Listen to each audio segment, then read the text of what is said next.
Yo, what up guys? OPTCG Daniel here, back at it again with a video for the new player slash intermediate players. I'm here joined with our judge, the best one of the Netherlands, Dragonautica.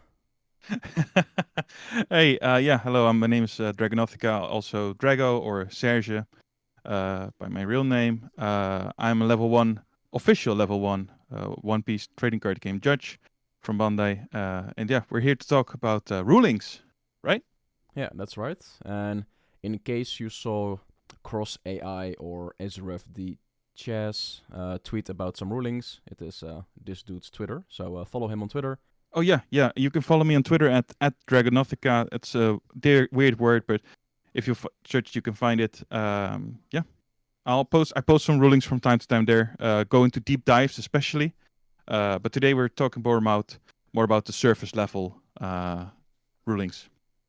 All right, and what rulings do you have for us today? All right, so there are, in my experience as a One Piece judge, there have been multiple questions about certain rulings that I think are good to handle on the surface level. First of all, let's start off with given dawn and rested or active dawn. Rested and active dawn are in your cost area, and whenever a dawn is given, as is stated by the rules, given to a character, which being moving the dawn underneath a leader or character, it is given and therefore cannot be set to active or rested. They're not active or rested, it's just a given dawn. So, especially for example, the starter deck Luffy leader, right? He gives a rested dawn to a leader or character. He can only give the dawn that is rested on your cost field because it's not on your character is not active or rested. Basically that. So keep that in mind. Another one is bold text are an activation cost, right? If you have an event that says something in a bold text line with double dots afterward, and then the effect, you have to also pay that cost to get the effect. Even though the text might say you may or may, if you don't do that, you will not get the effect. I hear you asking why? Why is it may, right? Why is there an option to do it or not? That is because it's not mandatory for you to pay the cost to get an effect. If you want to have a character on the field with non-play effect that has a cost, but you don't want to pay it, then you can still have the character. It's also, for example, a more niche situation is where you sometimes may want to have an event. You may want to play an event and not have the effect on it happen. And this is more specific to certain cards that have an effect when an event is played, like the purple blue leader crocodile, to which you may draw a card. It's a very niche situation, but sometimes you do want that. That's why there's always a may. And do you have any examples for bold text, like cards that are right now in the meta, with what you mean that is a cost or you have to pay it? Oh yes, for sure. There's especially the ones that can ask most is the 2 Dawn event Thunderbolt from the Big Mom Pirates card, the yellow card. Has a bold text that makes you so that you have to trash one of your life cards to get the effect, which is to KO a 5 cost or less character on the field. I had people ask, "Do I have to trash life?" Um, when people ask me that, I always ask them first, okay, would you think paying 2 to KO a 5 cost character is overpowered or not? Most of the time they say yes. Well, then probably you'll have to pay the cost. It's true though. You have to always pay that bold text to get the effect. So yeah, that's one of the bigger ones that I've been asked. All right, and did you also get asked about the 7 cost Charlotte Linlin? Like if you play against a Whitebeard, they have 0 life, they play it. Do they have the option to give a life or still trash a life even though they don't have any life? Yeah, that's a good one. That's also one that's been asked as well. Also in combination with the 5 cost Soul Focus card.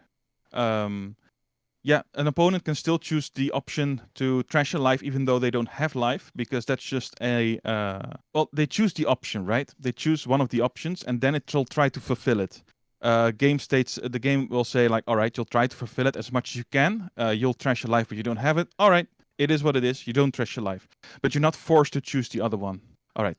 So there's another one that I've been well, not I, but in general has been asked a multitude of times. There are a lot of searchers, right, in the game. Cards that make you look at the top certain X amount of cards of your deck. You grab one card that has a certain typing, and you reveal it, put it to hand. Some of the searches have brackets with the typing, and some have a quotation mark in the typing on the text of the card. If a searcher says, look at the top 5 cards of your deck, reveal a, and then brackets, navy card, like the brand new card. Well, he looks at the top 3. All right, so this is just an example. With a bracket, it has to be exactly navy, not neo navy, not former navy, like the tank cost Kuzan. No, exact navy. If it's in a quotation mark, it most times accompanied by the text, the type including, and then the quotation mark. With this, you can have, if we would have the same example, any form. So a former Navy, Neo Navy, Navy. The quotation mark works for every one of those. Just has to include it, right? That's one that's been asked quite a lot. Another one that I've had issues with, well, not issues, I've had troubles with understanding when I started the game, is about triggers. If you look at the rules, also the rule book that's accompanied with the starter decks, they say that the trigger, you can activate the trigger when you draw a card from life, upon taking damage.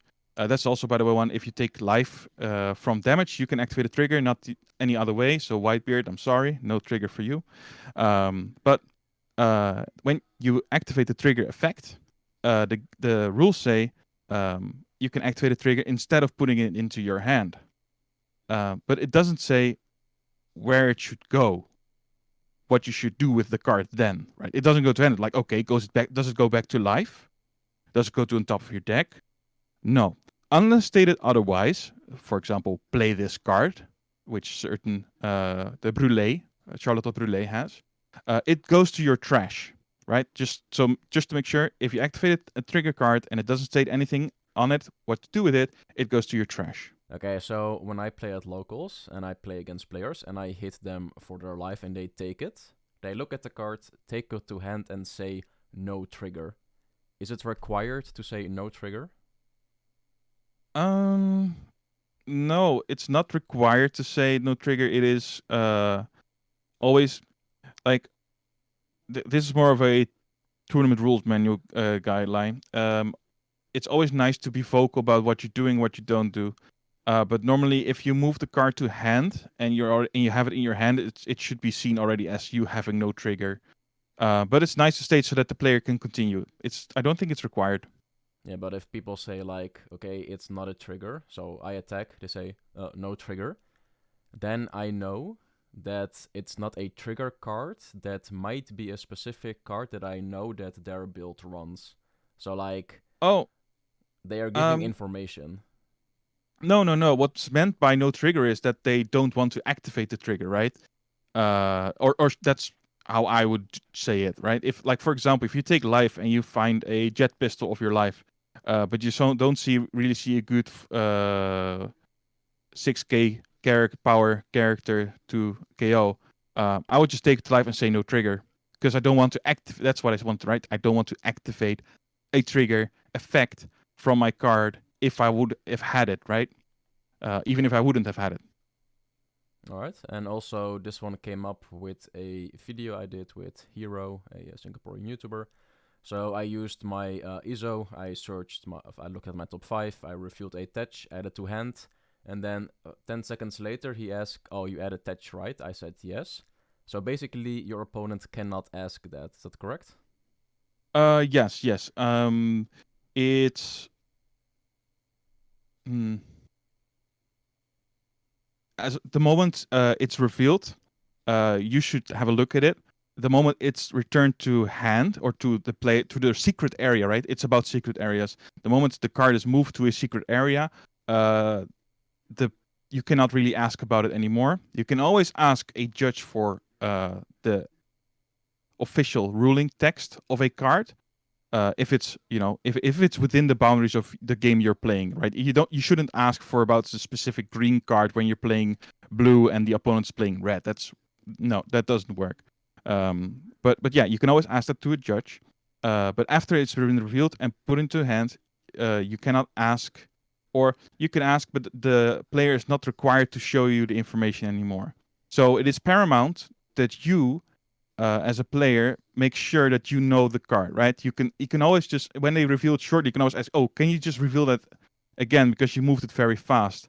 That's also part of correct communication, also part of the TRM. So yeah, you can just make sure that you look at it properly when you get the chance, because otherwise, no. Yeah, so basically you just have to remember what card they added and you cannot ask about it. Yep. Alright. And then about double attacking. We have seen a lot of questions in the Discord and also at locals about how double damage or double attack, I forgot which one it is. I think it's double attack? It's double attack, yeah. Alright. So how does double attack work? Okay. First of all, double attack, the naming, the wording of the name of the keyword is a bit odd, right? Because you whenever you see double attack, you're like, oh, it attacks twice, right? So if an opponent has one life, because that's the question most people ask, if the opponent has one life and I attack with double attack, do I win? Yes or no? If the attack comes true, of course. The answer is no. Double attack is seen as one instance of damage, as to which the player who has taken that damage will take 2 life. Taken once at a time. You're hit with a double attack. You take 1 life, or you look at the life. You want to activate the trigger or not. Depends on if you want to, of course. Then you put it to hand or activate the trigger. Then the second card, if there is any, is put into hand or activated as trigger. And then the attack ends. If you have 1 life, it hits you with the damage. You take the life. You see if there's a trigger or not. And then the second hit should come. But you don't have any life anymore. And therefore, the double attack is done. The reason why you don't lose for having 1 life and then being hit by double attack is because a double attack states in the ruling that if you have taken, well, this is basically, you can show it on the screen. It's about 714112 and 714113 in the comprehensive rules. It's a bit of a deeper dive, but it's easier to understand this way. Especially 113 is about when if damage is taken is 2 or more due to an effect such as double attack, which we're talking about, repeat 714112 a number of times equal to the amount of damage taken, or the amount of the damage. And the 112 states that if an opponent has 1 or more life points when it is determined that the damage will be dealt, the opponent adds the card on top of the life to their hand, which you can't because you don't have any life anymore. The thing that I want to go to is that you can only lose the game for being hit with an attack while being at 0 life. If double attack comes through and you have 1 life, you will live. If double attack goes through and you have 0 life, you lose. As with any attack. Do know that, for example, you're being attacked by a 6,000 power character with double attack. I think the promo ace is like that. You take the damage. You look at the first life. It is a jet pistol, which can KO a 6,000 power character on the trigger. You play that, you KO the character that has double attack. Because double attack is determined upon the moment that you take the damage, the first one, the double attack, the second hit, quotation mark, still comes through. So you still take that second life. And what happens if you double attack? Well, I know the answer, but what happens when a player double attacks a Katakuri, let's say the Katakuri or Big Mom? The first attack, they look, it's a trigger Brûlé, they play the Brûlé, and then the second attack comes and they want to block it. Yeah. Okay. So if you follow the steps of how a complete attack goes, according to the rules, because as I said again, the damage, the first hit has been taken. The the two life that should be taken as well from the double attack, because you're already in the damage step. You're not going to be able to go back to your counter step, to your blocker step. You're past that. So even though you play a brûlé with blocker from your trigger from life, you cannot block with that. Good question, by the way. Yeah, so the double attack always hits for 2 lives. Yeah, Doesn't matter if what there are happened. 2 life. Yeah. So And they can only if you stop want, it with block or counter before it actually hits. yeah. And if, as we're doing a deeper dive anyway, if you look at the Ikoku Sovereignty trigger, which allows you to discard 2 cards to put the top card of your deck into your life.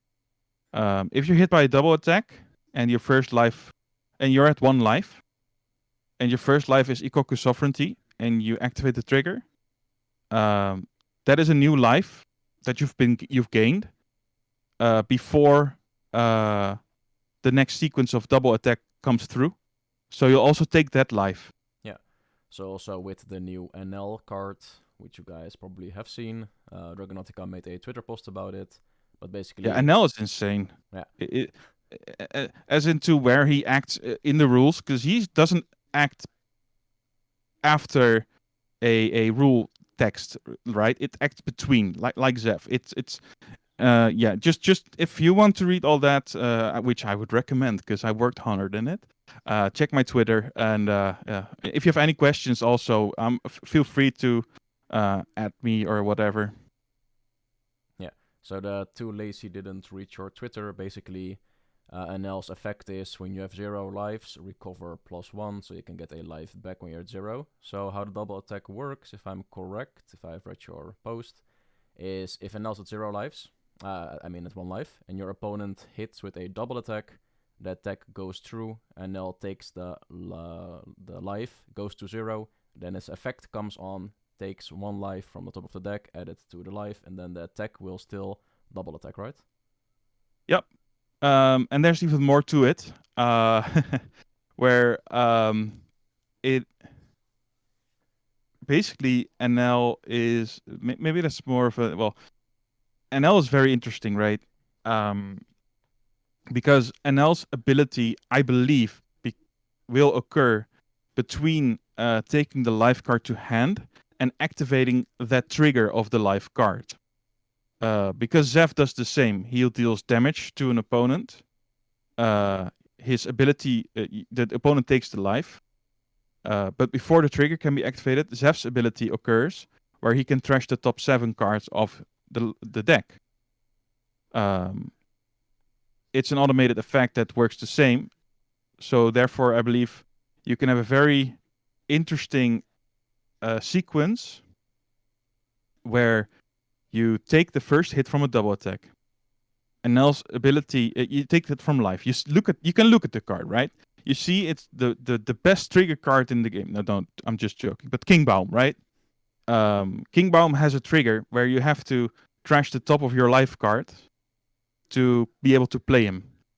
But MNL's ability activates. You discard another card to have the top of your life to put in your to have the top of your deck be put into the top of your life, and then you can decide whether to actually activate the King Baum's trigger, where you can trash the newly gained life from NL to play him. So then, are you following me? Yeah, no, I follow it. But then the double attack will also fail. Yeah, because you have 0 life again. And then you have a King Baum. Congratulations. Yeah. It's so it acts between between your looking at your life and activating the trigger from that life, and therefore also before the double attack. But yeah, that's a lot of deep stuff, which I do love to dive into. But yeah. Yeah. So the game seems easy, but if you dive into it, it's gonna be harder. Oh, for sure. And the game's gonna get more complex as it goes on, right? You're gonna have more card interactions. There's a whole thing about what to do when you have a point where you have multiple auto events occur or automated auto effects occur, and then before all of them are resolved, you get more auto effects introduced. What happens then? It's a lot. It's for me, it's a lot of fun. For others, it might be a lot of headache. But yeah, it's why I actually love the game. I love it to become a little bit more complex than it already is. Now I have some questions from my viewers. Okay. Killer D Shark, aka Jin for Game, asks, "Hi Daniel, can I swing into active characters? Please help, Uwu." Oh well, the oof, that's urgent.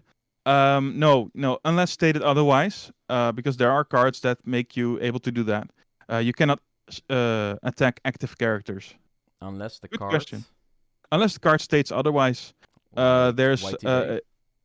Whitey Bay. There's Frankie. There's of course in OPO4 the Colosseum of Rebecca. Uh, yeah, there are a lot of cards that actually are able to attack active characters.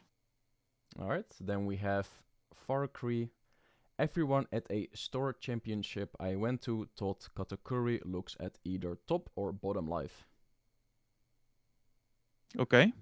Read the card. Yeah, that's what I first want to go to. Like, yeah, reading the card explains the card, as a wise man once said.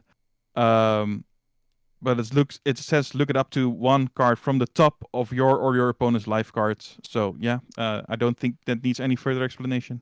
Alright, then we have Pretzel Kotal. He said, "I don't have a question. Next question." All right, good. Yeah, Right. next question. I Then agree. we have Blue Sapphire. He says, "Is the default number 0 when a card says up to?" Oh, first of all, big disclaimer. Announce everything you're doing. If there is an up to, you have to announce it. If you forget it, it's a bit of an infraction, and it really is all situationally dependent whether or not it is 0 or not. So I can't give you an exact ruling on that. Please, if this occurs during a regional tournament or like locals are casual, right? Just say like, sure, you forgot it, but just do what you want. But for any higher level tournaments, I would just suggest calling a judge, explain the situation, and they'll handle it properly. There is no actual set value if you do it. It really depends all on the situation and on the card effect.